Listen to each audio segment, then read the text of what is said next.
Selamat pagi anak-anak, apa kabar kalian? Semoga kalian dalam keadaan sehat dan jangan lupa kalian untuk mengisi daftar hadir. Sebelum pembelajaran hari ini kita mulai, untuk pertemuan hari ini mari kita berdoa.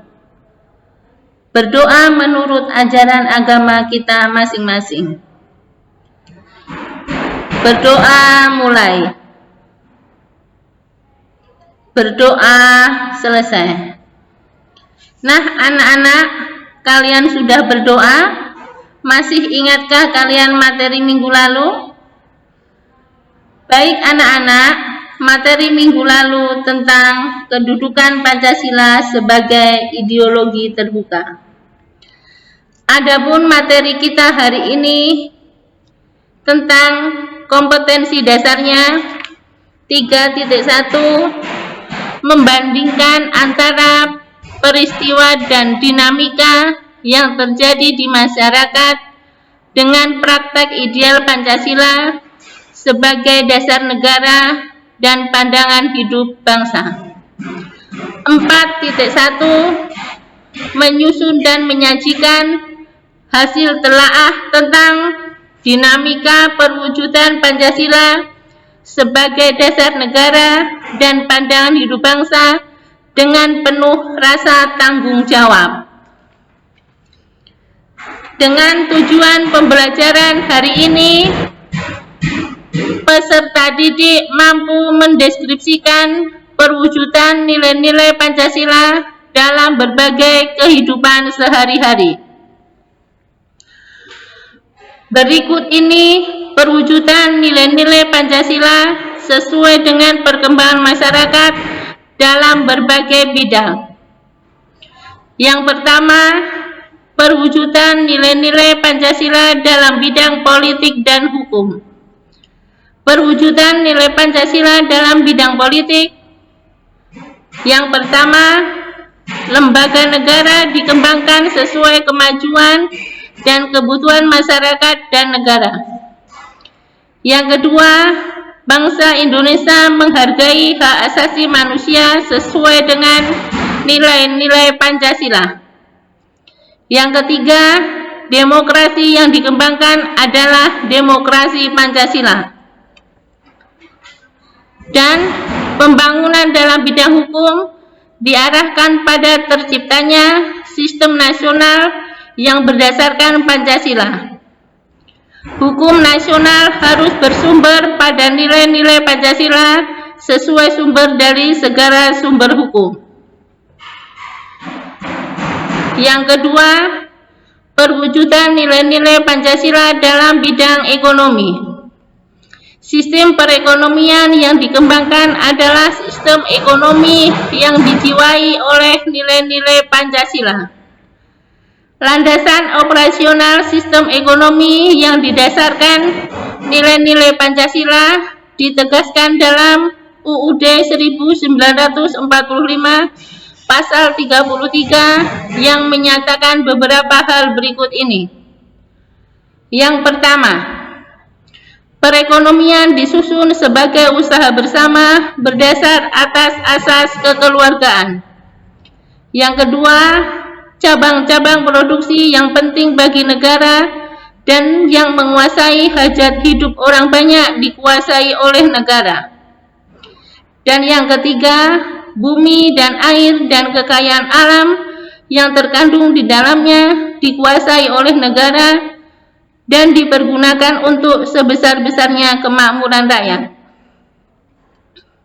Yang keempat, perekonomian nasional diselenggarakan berdasar atas demokrasi ekonomi dengan prinsip kebersamaan, efisiensi, berkeadilan, berkelanjutan, berwawasan lingkungan, kemandirian, serta dengan menjaga keseimbangan, kemajuan, dan kesatuan ekonomi nasional.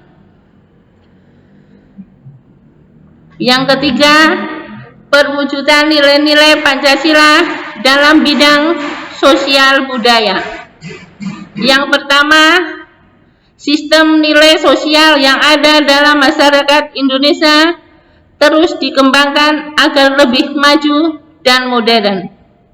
Dan yang kedua, nilai-nilai dari luar seperti etos kerja, kedisiplinan, sikap ilmiah dapat diterima sesuai nilai-nilai Pancasila.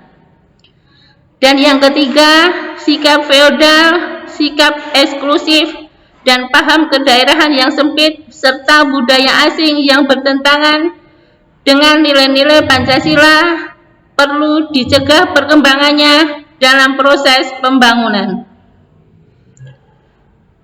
Dan yang keempat, perwujudan nilai-nilai Pancasila dalam bidang pertahanan dan keamanan. Pembangunan dalam bidang pertahanan dan keamanan secara tegas dinyatakan dalam Undang-Undang Dasar 1945 Pasal 27 ayat 3 yang menyatakan bahwa pembelaan negara merupakan hak dan kewajiban setiap warga negara. Demikian juga Pasal 30 ayat 1 UUD 1945 menyatakan bahwa setiap warga negara berhak dan wajib ikut serta dalam usaha pertahanan dan keamanan negara. Perwujudan nilai Pancasila dalam bidang pertahanan dan keamanan. Yang pertama, usaha pertahanan dan keamanan negara dilaksanakan melalui sistem pertahanan dan keamanan rakyat semesta. Dan yang kedua, bentuk partisipasi rakyat dalam pembelaan negara yang sudah ada dalam masyarakat seperti ronda atau siskamling yang melibatkan masyarakat harus dilaksanakan oleh seluruh lapisan masyarakat.